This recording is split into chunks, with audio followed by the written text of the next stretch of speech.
Hello नमस्कार सखींनो, उज्ज्वलाच kitchen कट्ट्यामध्ये आपलं सर्वांचं स्वागत। तर हे पहा ना, आपल्याला आहे ना एक नवीन पदार्थ करायचा आहे। घावन, तांदळाच्या पिठाचं घावन किंवा आयतं असं पण म्हणतात। कांद्याच्या पात घालून आपण आयते करणार आहोत। विदर्भातील स्पेशल रेसिपी आहे आणि अजिबात मेहनत न करता झटपट होणारी रेसिपी आहे। तर हे पहा, मी तांदळाचं पीठ घेतलेलं आहे। त्याच्यात चवीनुसार आपण मीठ घालणार आहोत,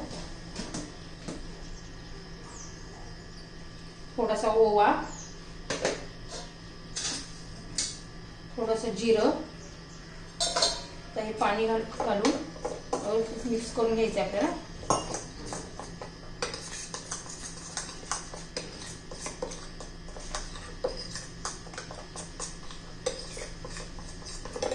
उकळल्यानंतर व्यवस्थित असं मिक्स करून घ्यायचं आपल्याला।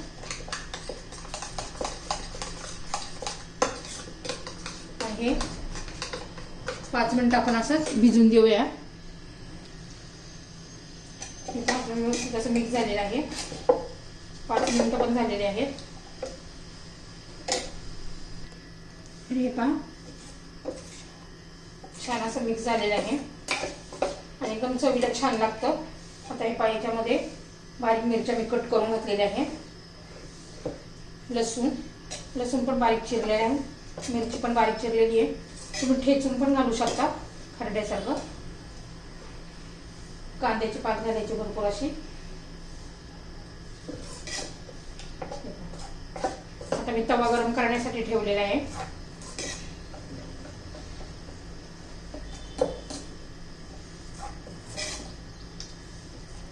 या पद्धतीने कशी लागते बघा। या पद्धतीने बघा, असं पातळ, खूप घट्ट पण नाही करायचं आणि खूप पातळ पण नाही करायचे।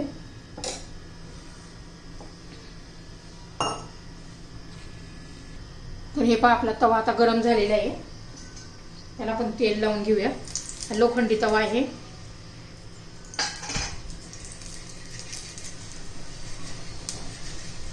व्यवस्थित आपण असं तेल लावून घेऊ आणि प्रत्येक वेळेस करताना ना असं हलवून घ्यायचं, ढवळून घ्यायचं व्यवस्थित।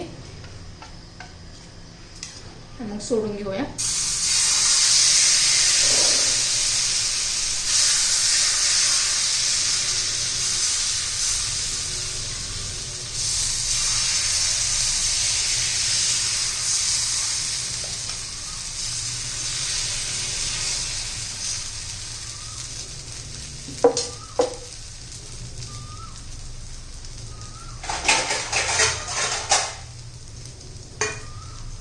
असं झाकण ठेवून घेऊया। 1 मिनिट झाकण ठेवायचे। तर हे पहा, मी झाकण काढून घेतले। बघा, साईडने काढा सोडायला लागले। आता आपण उलट करून घेऊया। खूप छान लागते कांद्याची पात घालून केलेलं आयतं किंवा डोसा पण म्हणू शकता।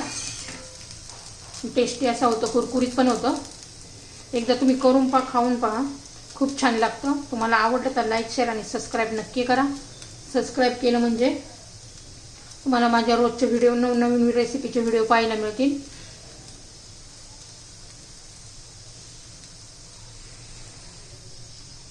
हे पहा, आता उलट करून घेऊया। हे पहा, झालेलं आहे। किती छान असं वाटते पहा। हे पहा, एकदम टेस्टी असं आपलं हे आयतं तयार होतं। हे पहा, आता दुसरं पण सोडून घेते।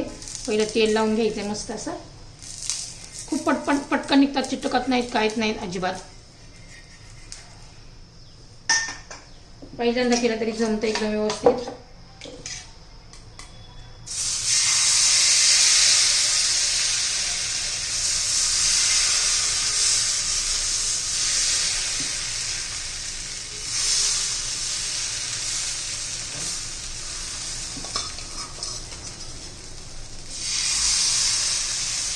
कमी तेलामध्ये झटपट असं आपली ही रेसिपी आहे।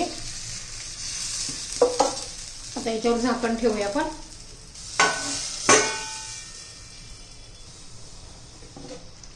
हे पहा, छान असे आपले हे आयते तयार झालेले आहेत पहा। एखाद्या खोबऱ्याच्या चटणी बरोबर, दह्याबरोबर पण छान लागतं। मी आता ही चटणी बनवलेली आहे टोमॅटोची, त्याच्याबरोबर खाणार आहे. खूप छान असं टेस्टी झालेलं आहे. तर माझं कांदा पात घालून तयार केलेलं आयतं तयार झालेलं आहे. घावन पण म्हणू शकता. आपली ही रेसिपी तयार.